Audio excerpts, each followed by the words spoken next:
No âmbito federal, tínhamos o CBIA, né, que era o Centro Brasileiro da Infância e Adolescência, vinculado ao Ministério da Justiça, que deu muito apoio no Brasil inteiro para a implantação do ECA. A resistência foi muito grande por parte de advogados, por parte de promotores e principalmente por parte de juízes, porque estava se acostumado com aquela forma de agir e de dar a jurisdição para os menores. Com o ECA, que trouxe a justiça da infância e da juventude, trouxe a criança e o adolescente como uma situação de contemplar aos jovens, aos menores de 18 anos, um tratamento diferenciado. Então, foi uma revolução legislativa no Brasil, foi uma revolução de ideias no Brasil, uma briga muito grande, mas logo se convenceram todos os operadores do direito de que era o melhor para a criança e para o adolescente. Era o melhor para as famílias brasileiras. Tudo centralizava no juizado da infância, no antigo juizado de menores, né? Então as pessoas ainda estavam acostumadas a qualquer situação procurar a justiça. E o Estatuto veio quebrar essa cultura, né? Transformando a política de atendimento numa questão de Estado, não de justiça, né?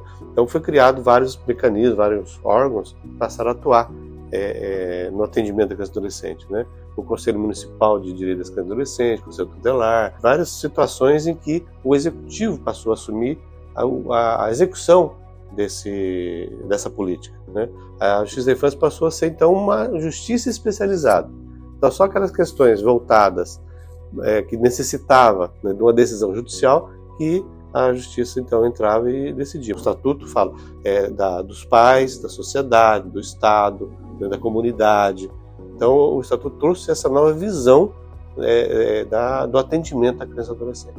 E foi difícil a gente substituir o comissário de menores por conselho tutelar, porque eram assuntos que estavam arraigados dentro dos operadores do direito menorista e que depois passou a ser o direito infanto-juvenil. Na década de 90, quando eu fui aprovada, nós tínhamos uma quantidade de mortalidade infantil que ainda envergonha o Brasil, mas que era muito maior.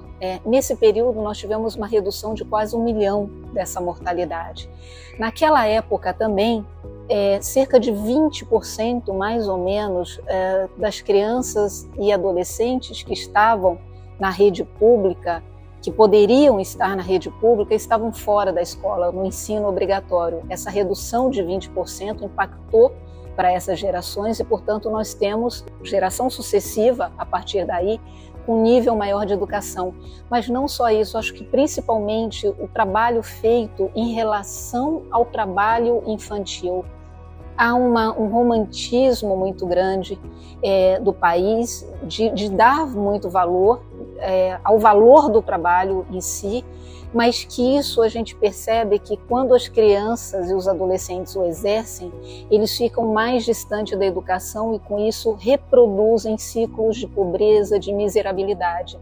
É como se a gente pensasse assim, a educação é um dos meios, talvez o principal, de salvar essas crianças. Nós vemos muitas crianças nos sinais, vemos muitas crianças fora da escola, isso precisa mudar, é um trabalho nosso local que nós devemos fazer, com uma fiscalização permanente, não importa quanto ela custe, quanto ela demande, quanto ela seja cansativa de você retirar a família e no dia seguinte ela estar lá novamente, às vezes, mas nós não podemos permitir que crianças deixem de estudar para se arriscar esses sinais de trânsito. Estamos em construção permanente, porque o próprio Estatuto da Criança e Adolescente prevê uma rede de sistemas e baseado na incompletude, ou seja, cada órgão completa o outro. E assim sendo, na omissão do Estado, por exemplo, do Poder Executivo, o Ministério Público pode propor as ações, nos quais serão julgadas futuramente pelo Poder Judiciário. O Legislativo, por sua vez, pode, analisando os anseios da sociedade, propor legislações para suprir determinadas deficiências pontuais no tempo dessa legislação. Logo, essa construção dos direitos e das políticas sociais, ela é permanente, contínua e sempre reavaliativa. Estamos longe de conseguirmos a perfeição nessas políticas públicas, mas avançamos bastante nestes 33 anos de vigência do Estatuto da Criança e do Adolescente. Esse ano nós tivemos 2 casos aqui que chamaram muita atenção, porque foi necessário fazer a busca e apreensão de 2 crianças que eram vítimas de violência, né, um contexto bastante difícil, né, bastante realmente violador dos direitos fundamentais delas.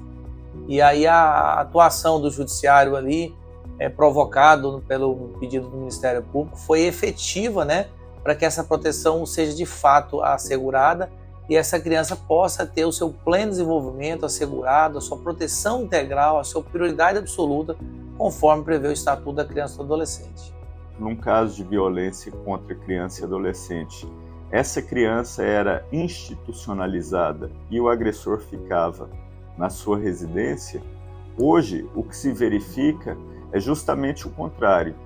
É melhor manter a criança, né, com a sua base familiar, com uma rede de proteção e afastar o agressor daquele lar. Este é um dos milhares de exemplos que podemos citar que o Estatuto da Criança e do Adolescente foi fundamental. Há um impacto social, né, grande, né, na transformação, no aspecto da proteção, que essa transformação tem como fator a atuação bastante ativa hoje do Judiciário, né, e todos os demais envolvidos, né, tanto o Ministério Público, né, e a Defensoria Pública e demais integrantes aí. O Brasil teve implantado uma das melhores, eu diria com bastante certeza e com bastante acerto, a melhor lei já feita no Brasil é o Estatuto da Criança.